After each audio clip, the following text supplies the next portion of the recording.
Choose a small canvas size. Here I've chosen 30 by 30 pixels. Before you start, at the very least, you should have a vague idea of what you're aiming for. It's usually easier to have a base shape that you can work on and modify to your liking. Make sure to keep anti-aliasing on, as this will help us later. I'm going to erase the top right quarter to make room for some texture or hair in the future.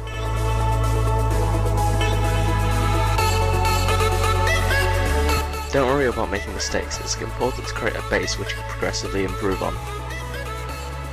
Use separate colours, it will make it easier to trace later. At this stage it isn't very good, but the idea is to improve it after every layer.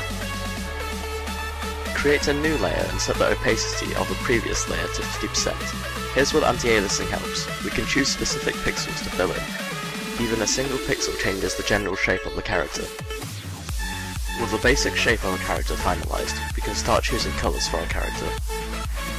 I'm going to go with purple because it stands out against most common colours, but you can choose whatever you want.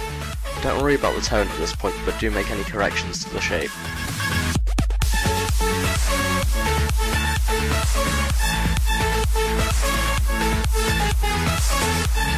Fill in all the regions to be ready for the next stage.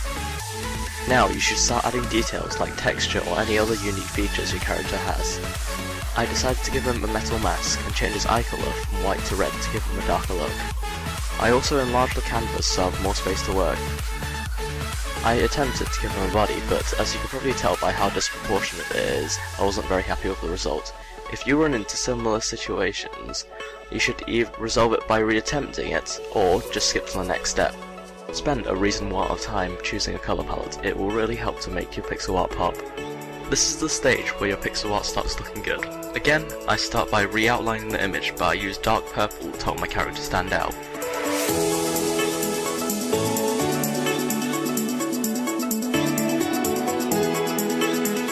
Before you start shading your image, you should choose a light source. Following it will make your pixel art look much more realistic.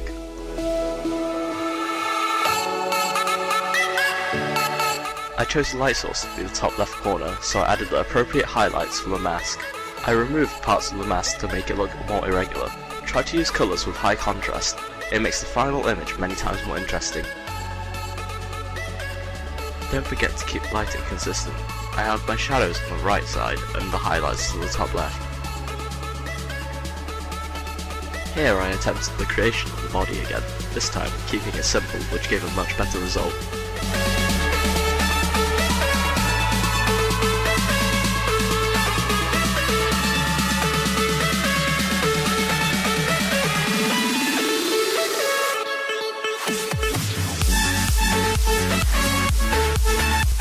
To complement your character, you need a background that contrasts or complements the colours. For the planet, I start marking some land, it really doesn't matter where. Once you have your territories marked out, fill them in with block colour. Regularly unhide your character to check how it looks. Again, shade the regions according to the light source. I decided to add a ring around the planet and the shadows stand in detail.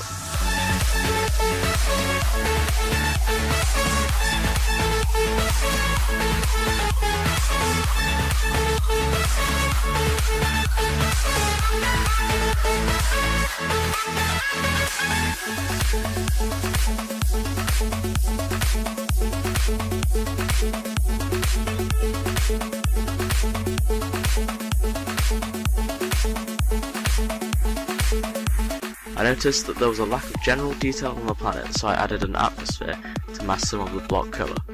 To do this, I used a transparent white colour on the top layer. The process can be summarised in 6 steps. Draft, refine, render, detail, finalise, and complement. If you made it this far into the video, thanks for watching, and if you somehow enjoyed it, let me know by liking and subscribing. Feel free to share your creations in the comments down below.